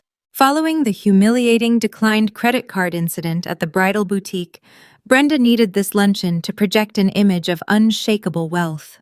She intended to hold court among the local elite, pouring imported champagne and accepting their admiration, reinforcing the illusion that her life was pristine. She believed the disastrous dinner at the steakhouse was a private failure. She assumed my refusal to sign the retroactive guarantee was a temporary setback that she could eventually overcome with enough emotional pressure. David did not hire a standard courier in a high-visibility vest. He contracted a specialized process server who understood the nuances of affluent environments. The server arrived at the country club dressed in a tailored navy blazer, crisp khakis, and expensive leather loafers. He bypassed the valet and walked through the mahogany doors looking exactly like a junior partner at an investment firm meeting a client for an afternoon round of golf. He blended seamlessly into the backdrop of wealth. He did not draw attention to himself as he navigated the crowded dining room toward the head table. Brenda sat there, surrounded by the most influential women in her social circle. The tables were adorned with elaborate floral centerpieces and crystal glassware. The timing of the service was a masterpiece of legal choreography. Brenda stood up gently, tapping her crystal flute with a silver spoon to call for quiet. The room settled, turning their collective attention to the matriarch. She began her toast speaking about the importance of community philanthropy and family values. Right as she raised her glass to the room, the server stepped up to the edge of her table. He did not shout. He did not cause a physical disruption. He simply retrieved a thick-bound stack of legal documents from his leather portfolio and placed them directly onto her pristine white linen placemat. He spoke in a clear, carrying voice that cut through the polite silence of the dining room. He said her full name and stated she had been served. He turned and walked away at a steady, unhurried pace, leaving the heavy paperwork resting next to her roasted tenderloin. Brenda froze. Her hand hovered in the air. The champagne flute trembled in her grip, sloshing expensive liquid over the crystal rim and onto her designer sleeve. She looked down at the documents. The cover sheet featured bold black typography designed for judicial clarity. The words, fraud, civil conspiracy, and identity theft, were visible to anyone sitting within a 5-foot radius. The woman seated to her left was Elise Townsend, the primary gossip architect of their neighborhood. Elise leaned in, her eyes scanning the prominent legal text. The facade cracked in real time. Brenda tried to slide the documents off the table and into her lap, but her hands shook so badly she dropped the entire stack onto the hardwood floor. The pages scattered across the carpet, exposing the regional bank subpoena requests and the affidavit of forgery to the surrounding guests. The waitstaff stopped moving.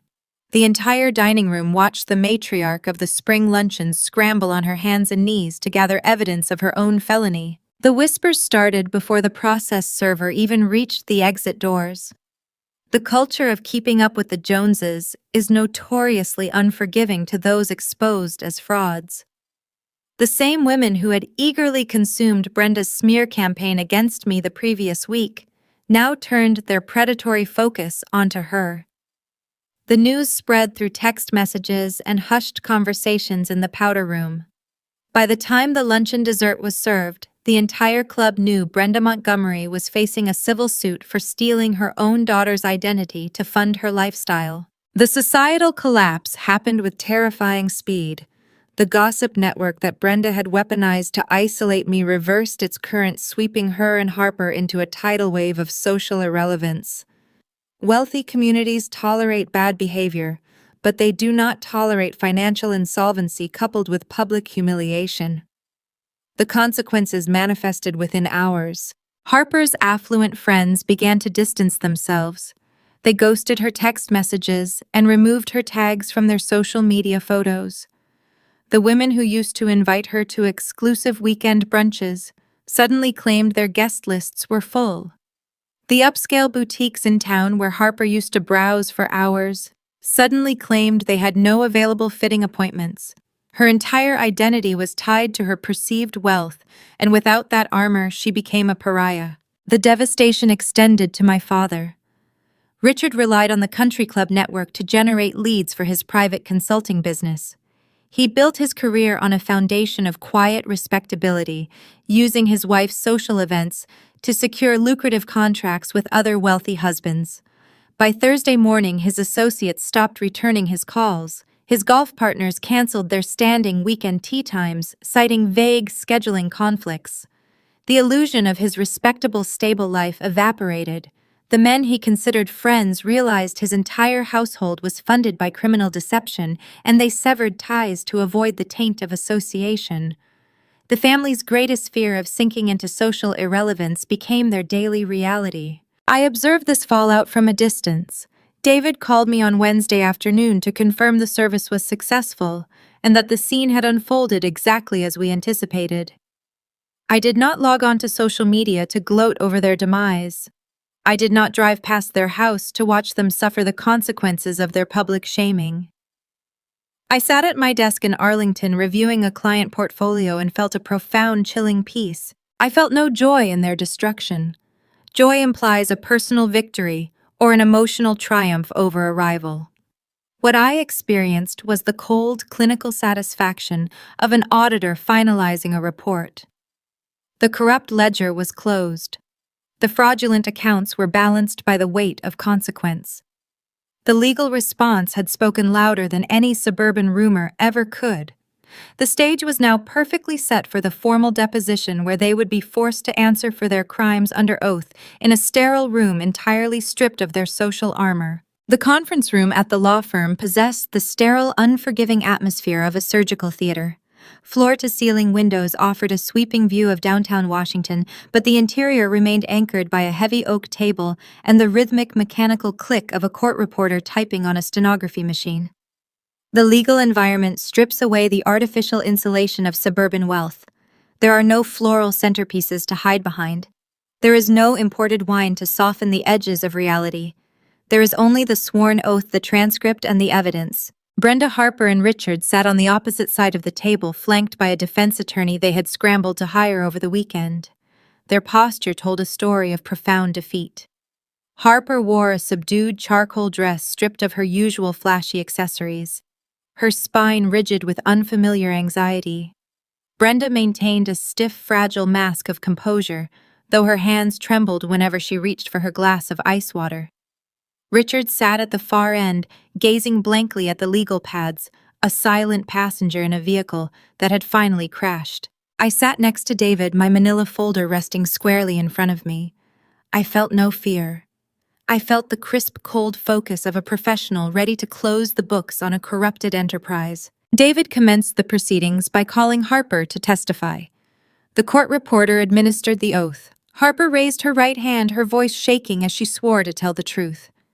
For years, she had dictated the narrative of our family through loud demands and emotional manipulation.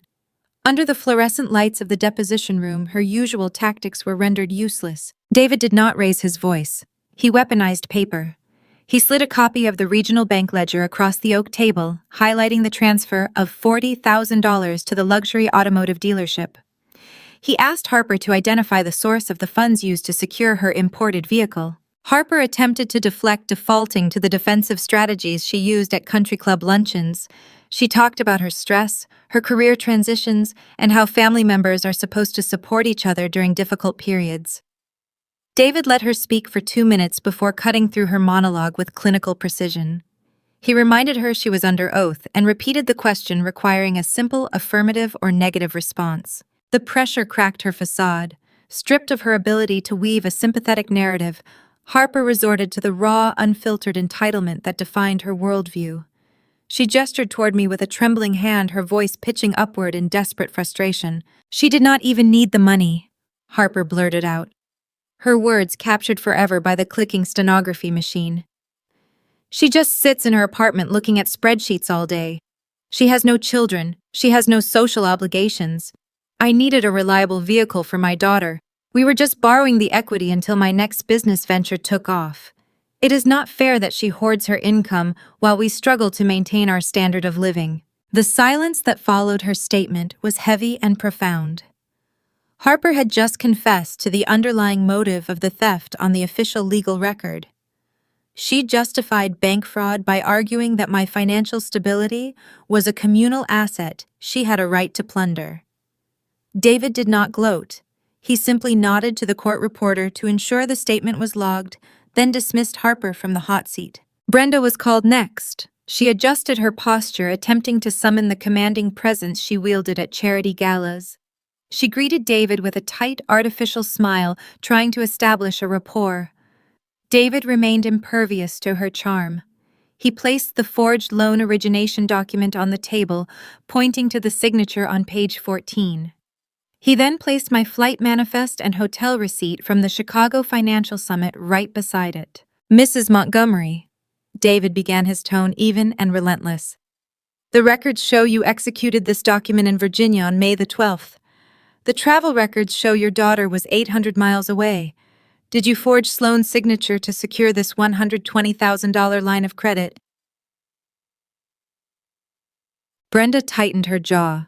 She invoked her Fifth Amendment right against self-incrimination, reciting the legal phrase her defense attorney had clearly instructed her to use. She repeated the phrase for the next 10 questions, refusing to confirm her role in the forgery. She believed her silence would save her. She believed the lack of a verbal confession meant we lacked the ammunition to secure a conviction. She was mistaken. David had anticipated her silence. The conference room door opened and Susan Caldwell entered, accompanied by her own legal counsel. Brenda's stoic expression shattered into pure panic. Susan was the notary, the country club tennis partner, the woman who had spent countless summer evenings drinking wine on my parents' patio. Susan looked terrified. Her face was pale, and she avoided making eye contact with my mother. David had subpoenaed Susan separately. Facing the loss of her notary commission and potential federal prison time for her role in the conspiracy, Susan had secured a proffer agreement. She traded her loyalty to Brenda for leniency from the state. Susan took the oath. David presented the loan document and asked her to identify the notary seal. Susan confirmed it was her official stamp. "Can you describe the events of May the 12th?" David asked. Susan took a shaky breath, her voice barely above a whisper. She described a warm Sunday afternoon on Brenda's back patio.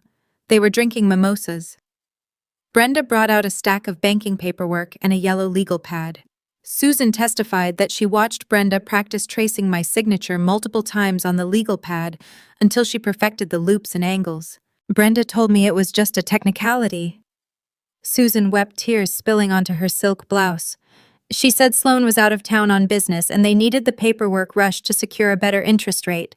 She promised me Sloane knew all about it and had given her verbal permission. She said we were just cutting through red tape to help the family. I stamped the document because she was my friend. I watched her forge the name. The paper trail was bulletproof. The eyewitness testimony sealed the vault." Brenda sat paralyzed, staring at the woman who had just delivered the fatal blow to her freedom and her reputation. The unassailable truth hung in the sterile air of the law office, immune to any suburban spin or social maneuvering. I shifted my gaze to Richard. My father sat slumped in the corner chair, a broken man.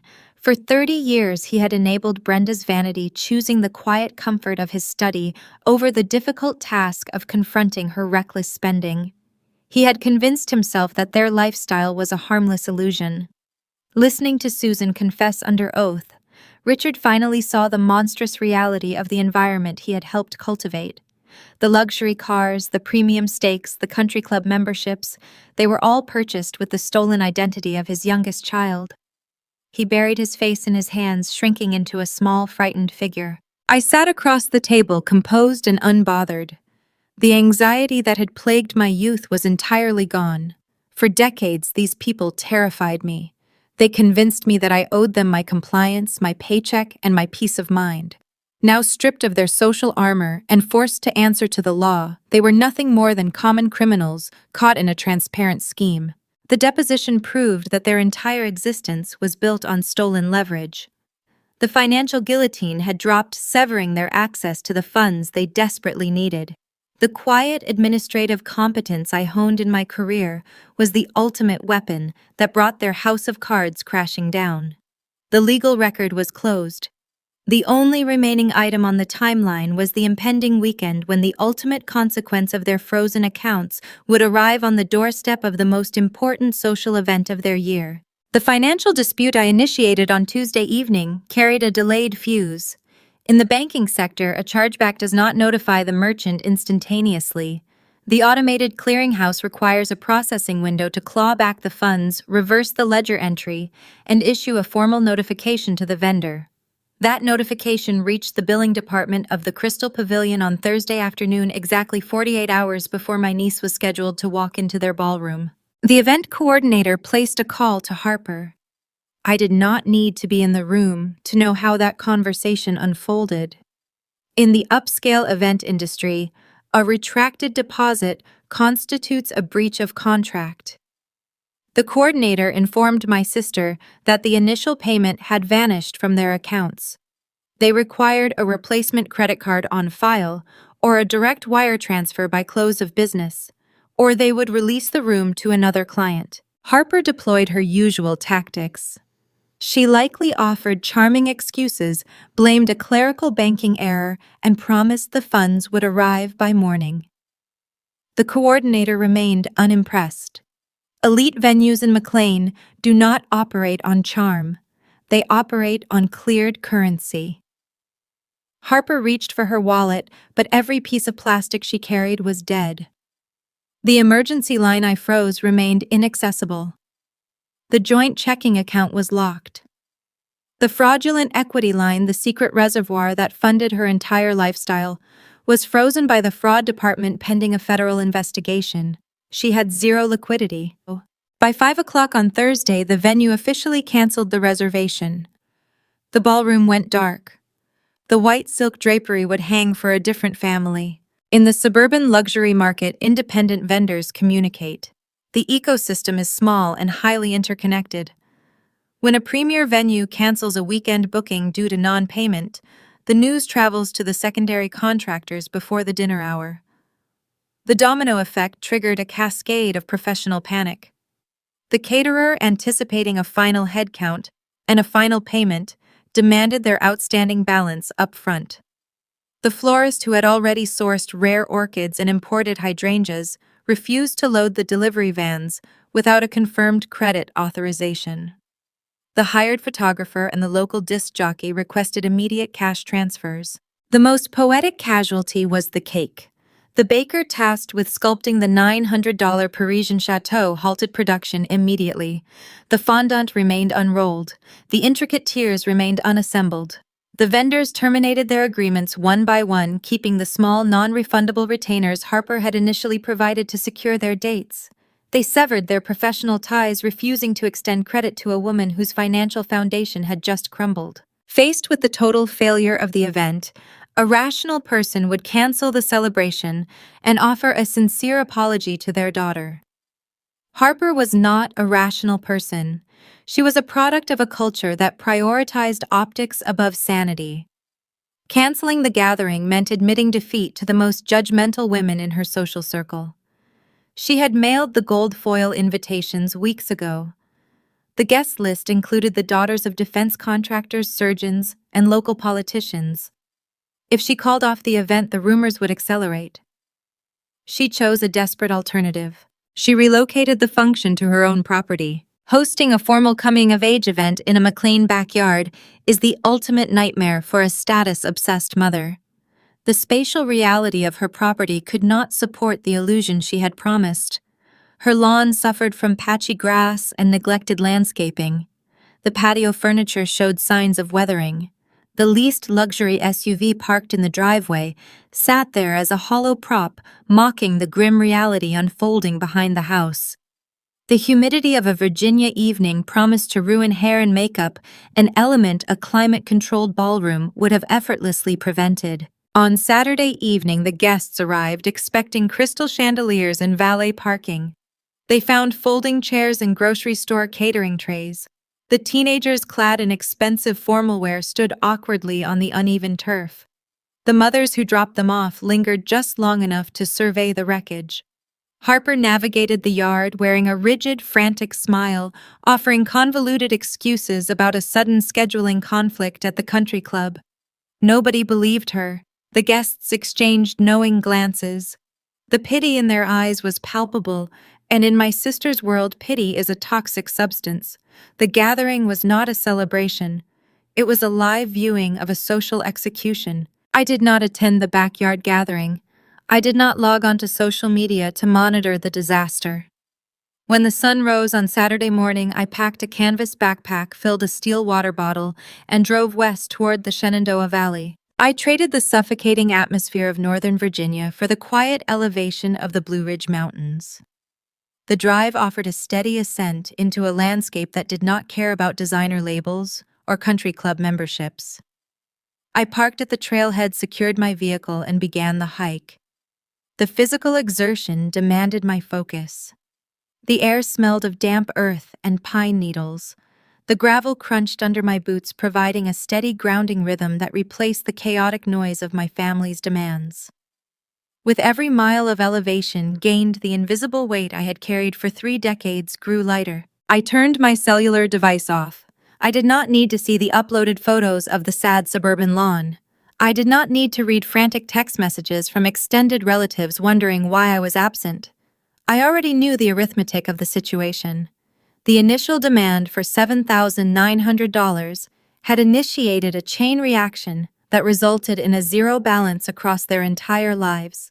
They tried to extract my resources to build a monument to their vanity, and when I removed my support, the monument collapsed under its own unearned weight. Reaching the summit, I sat on a weathered granite outcropping and looked out over the expansive valley. The horizon stretched for miles in a gradient of blue and green. The artificial prestige my mother and sisters spent decades cultivating could not survive the light of day.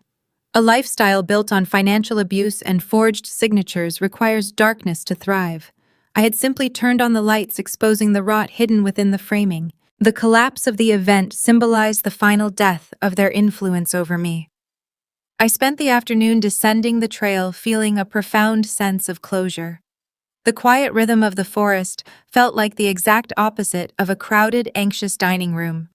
I assumed the humiliation of the weekend would force them into a quiet retreat. I assumed the sheer weight of the impending legal consequences would teach them to leave me alone. I underestimated the relentless nature of a narcissist who has lost their audience.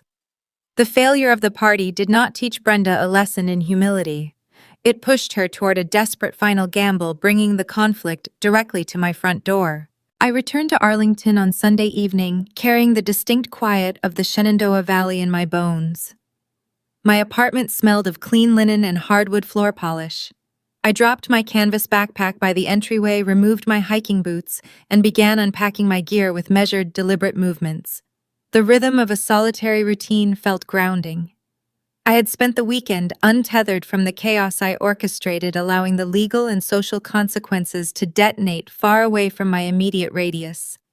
I walked into the kitchen to fill a glass of water, appreciating the silence of a space that belonged solely to me. The sharp, sudden buzz of the building intercom shattered the stillness. I set my glass down on the granite counter. My building featured a secure lobby requiring visitors to be buzzed up by a resident. I walked over to the security monitor mounted on the wall and pressed the display button. The grainy black and white camera feed illuminated the small screen. Brenda stood in the vestibule. I stared at the monitor, observing a woman I barely recognized. The immaculate matriarch of Northern Virginia society had vanished. Her posture, usually held rigid with unearned superiority, sagged under an invisible weight. She wore a wrinkled trench coat over plain slacks, lacking the designer accessories she normally used to announce her tax bracket. Her hair, typically styled into a flawless lacquered shield, hung flat against her cheeks. She looked haggard. She looked like a woman who had spent the last 72 hours watching her entire universe dismantle itself. My initial instinct was to ignore the buzzer. I owed her no audience. The legal machinery was already functioning, and I had no desire to interrupt the process. Yet, as I watched her press the button a second time, a profound clarity washed over me. Avoiding her meant leaving a lingering thread of intimidation. Facing her and dismissing her on my own territory would sever the final psychological cord. I pressed the release button, unlocking the lobby doors. I stood in the center of my living room and waited. A few moments later, a soft, hesitant knock echoed from my front door. I turned the deadbolt and pulled the door open. Brenda hovered on the threshold. Without the flattering lighting of the country club or the artificial ambiance of an upscale steakhouse, the physical toll of her impending ruin was stark. Her eyes were rimmed in red and the skin around her mouth was tight with exhaustion. She did not attempt to push her way inside. She stood in the hallway looking at my clean, modest apartment as if she were viewing a foreign country. "May I come in?" she asked. Her voice lacked its usual commanding resonance. It sounded thin and hollow, scraped clean of arrogance. I stepped aside, leaving the door open just enough to signal that her visit would be brief. "You have 5 minutes." She stepped onto the hardwood floor, clutching her purse to her chest like a flotation device. She did not comment on my decor or offer the passive-aggressive critiques she usually delivered upon entering my home. She moved to the edge of my sofa and sat down, keeping her knees pressed tightly together. "The party was a disaster," she whispered, staring at the floorboards. "The vendors refused to set up. Harper tried to host it in the backyard, but everyone knew. Elise Townsend drove by just to look. The club suspended our membership yesterday pending the outcome of your lawsuit. Your father slept in the guest room. He will not look at me." She was reciting a casualty list. I listened without offering sympathy. These were the natural yields of her own investment strategy. "I was wrong," Brenda said, lifting her gaze to meet mine. Tears spilled over her lower lashes, tracing slow paths down her cheeks.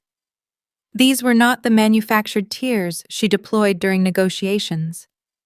They were genuine, born of profound fear and the terrifying realization of her vulnerability.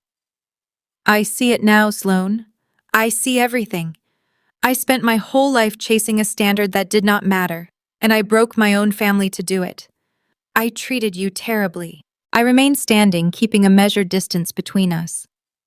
I had spent the first 2 decades of my life starving for this exact admission. When I was 10 years old, I would have traded everything I owned to hear my mother say she was sorry. When I was 20, I compromised my own financial security just to earn a fraction of the validation she was currently offering. She was handing me the emotional crown I had always wanted, offering to place me at the center of her affection. "We are calling a realtor tomorrow morning," she continued, her words tumbling out in a desperate, rushing current. "We are going to list the house in McLean. We will downsize. We will pay back the regional bank, and we will give you every cent of the equity you are owed from the condominium. I will go to therapy. I will be the mother you always deserved. I promise you, Sloane. We can start over." It was a breathtaking proposal. She was offering to sacrifice her most prized possession, her zip code, to make me whole. She was offering genuine apologies, financial restitution, and the promise of a reformed relationship. Then she laid down the condition. "I just need you to make one phone call," Brenda pleaded, leaning forward on the sofa, her knuckles white as she gripped her purse. "Call your lawyer. Tell him to withdraw the civil suit. Contact the fraud department at the regional bank and recant the affidavit. Tell them it was a misunderstanding, a clerical error, and that you authorized the loan but simply forgot. If you take back the forgery claim, the criminal investigation stops. Susan keeps her notary license. We handle the debt privately through the house sale. Please, Sloane. If you do this, I will spend the rest of my life making it up to you." The quiet hum of the refrigerator filled the space between us. I looked at the woman sitting on my sofa, and the final piece of the puzzle locked into place. She was not offering an apology. She was presenting a settlement agreement. I analyzed the terms of her proposal with the same clinical detachment I applied to a municipal bond portfolio. She was asking a licensed financial manager to commit perjury. She was asking me to submit a false statement to a federally insured institution, which constitutes a severe crime. She wanted me to risk my professional credentials, my freedom, and my integrity to shield her from the consequences of her own felony. The currency had changed, but the transaction remained identical. A week ago, the demand was $7,900 to fund a party. Today, the demand was perjury and silence to fund her salvation.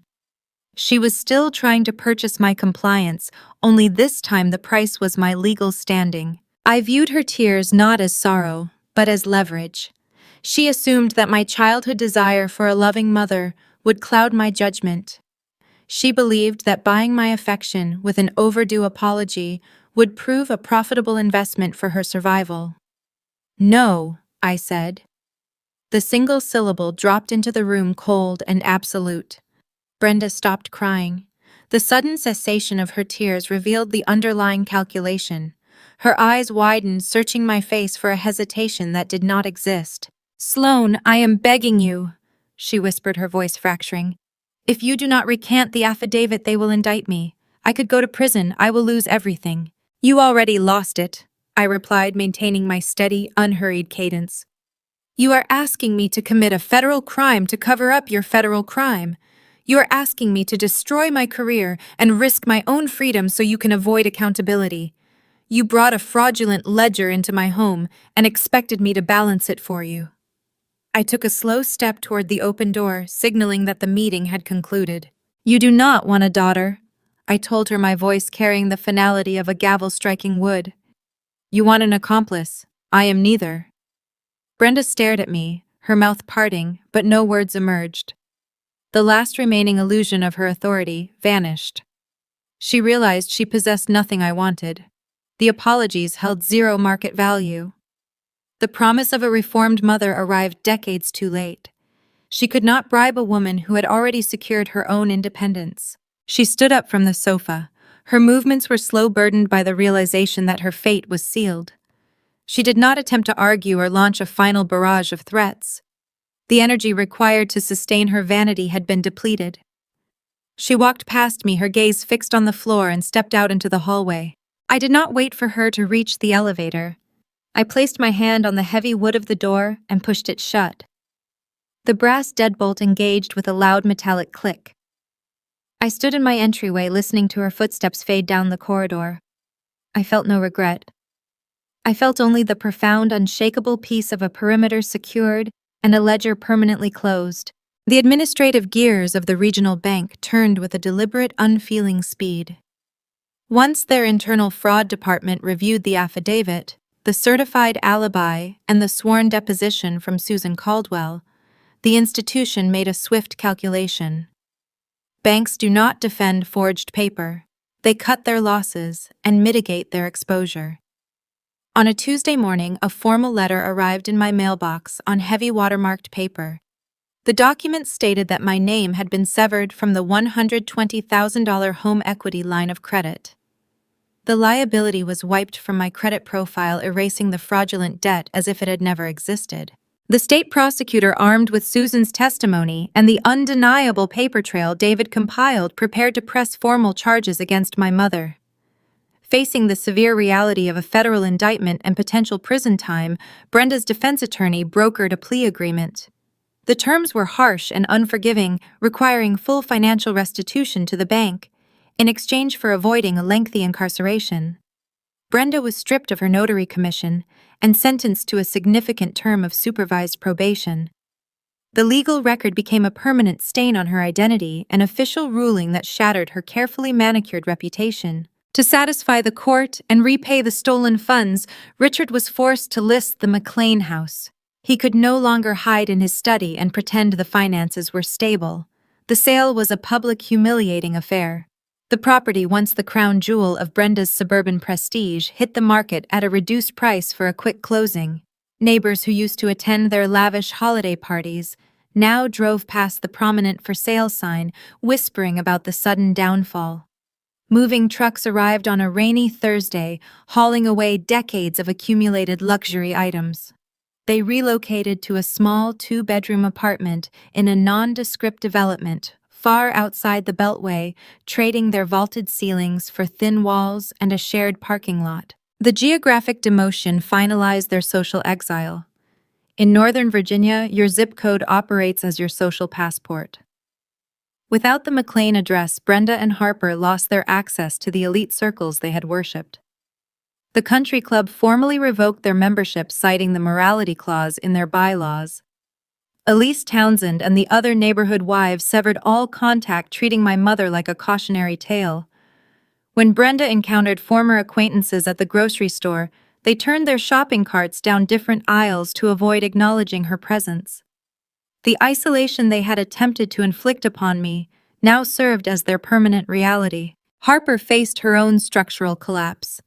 Without my credit to float her vanity, the leasing company repossessed her luxury vehicle in the middle of the night. Waking up to an empty driveway shattered her remaining illusions. She was forced to secure entry-level employment just to cover her basic living expenses, abandoning her vague entrepreneurial transitions. She took a position at a local retail store, folding the same designer clothes she used to purchase with stolen funds. The superficial friends she had courted for years stopped returning her calls, proving that their loyalty was only ever attached to the events she could fund. The artificial empire they had built on my stolen signature crumbled into dust, leaving them with nothing but the truth of their own actions. While they navigated the rubble of their consequences, my life expanded in the opposite direction. Unburdened by the constant draining demands of my family, my career at the financial firm flourished. I channeled the sharp analytical focus that saved my identity into my client portfolios. My performance metrics exceeded every quarterly projection, earning a promotion to senior director by the following spring. I negotiated a compensation package that reflected my true value, unclouded by the fear of how my relatives might exploit my success. In October, I closed on a townhouse in Old Town Alexandria. The property featured exposed brick walls, a private courtyard, and tall windows that let the morning light flood across the hardwood floors. Sitting at the title company conference table, I retrieved my own fountain pen from my briefcase. I read every line of the closing documents with meticulous care. When I reached the execution block, I signed my actual name. The ink flowed smoothly onto the paper, binding me to an asset I had earned through my own labor. The deed listed one owner. There were no co-signers, no hidden equity lines, and no secret beneficiaries. The house belonged solely to me. I furnished the space, slowly choosing pieces that brought me peace rather than items designed to impress affluent neighbors. I filled the rooms with art I loved and books I actually read.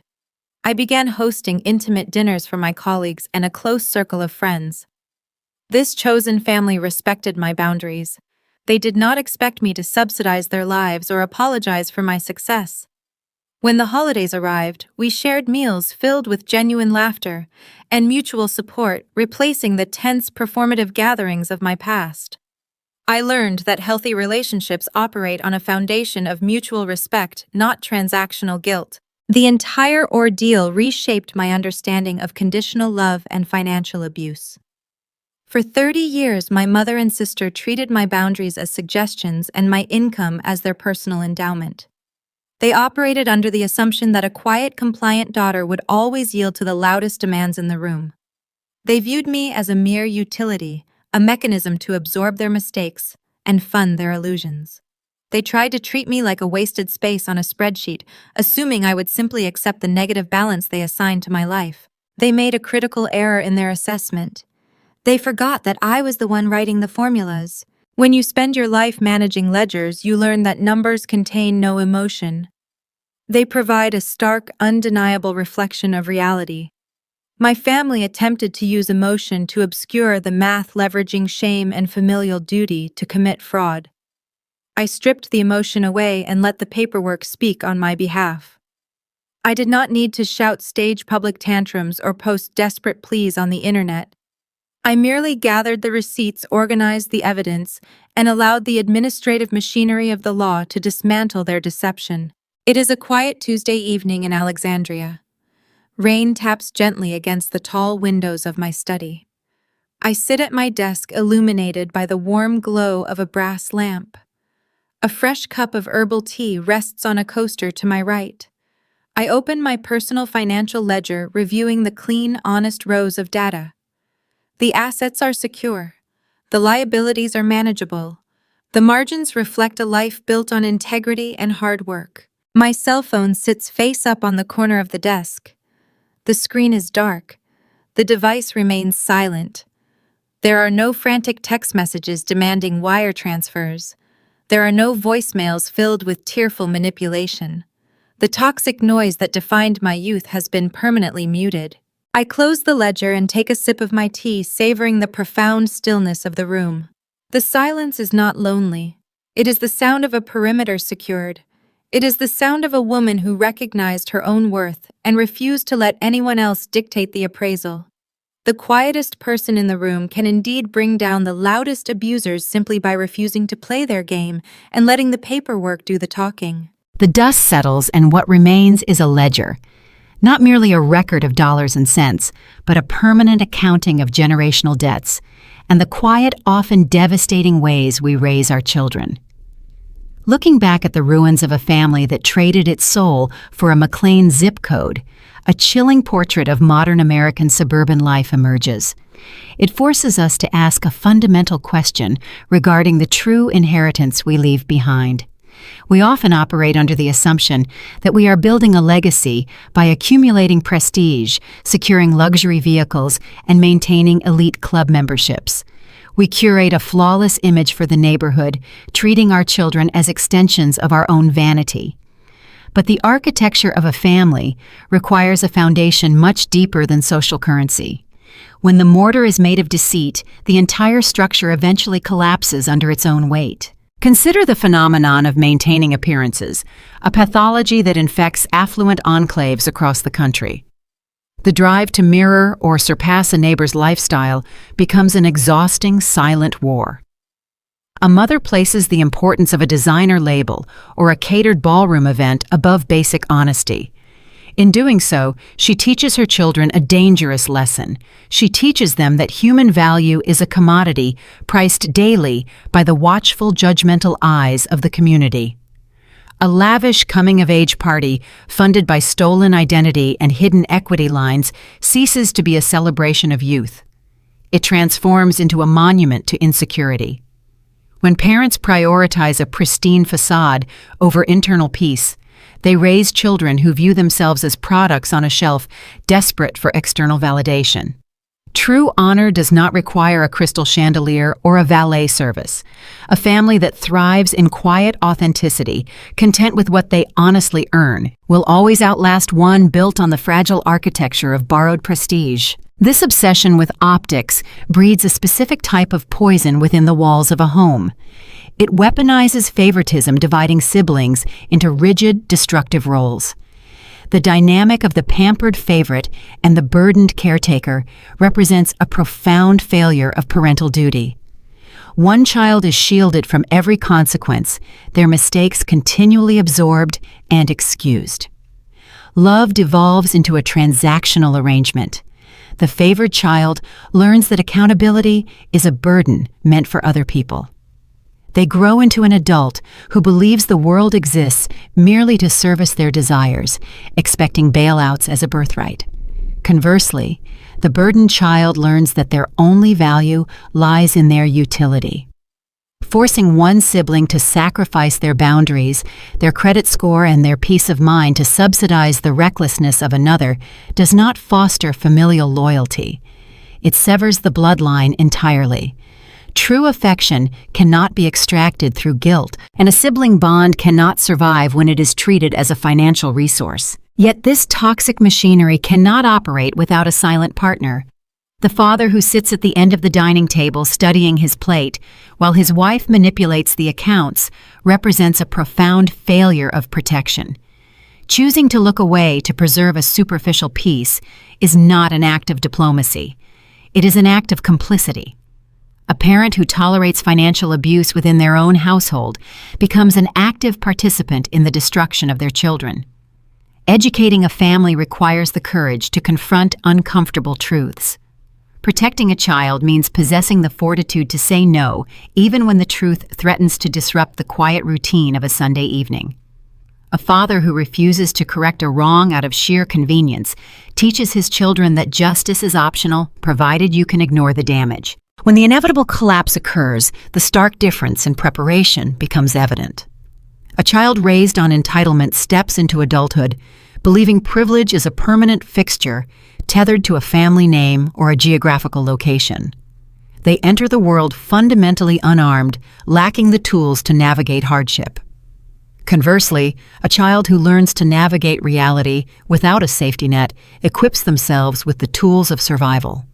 The greatest gift a parent can provide is not a limitless emergency credit line or an inherited down payment on a luxury condominium. It is financial literacy.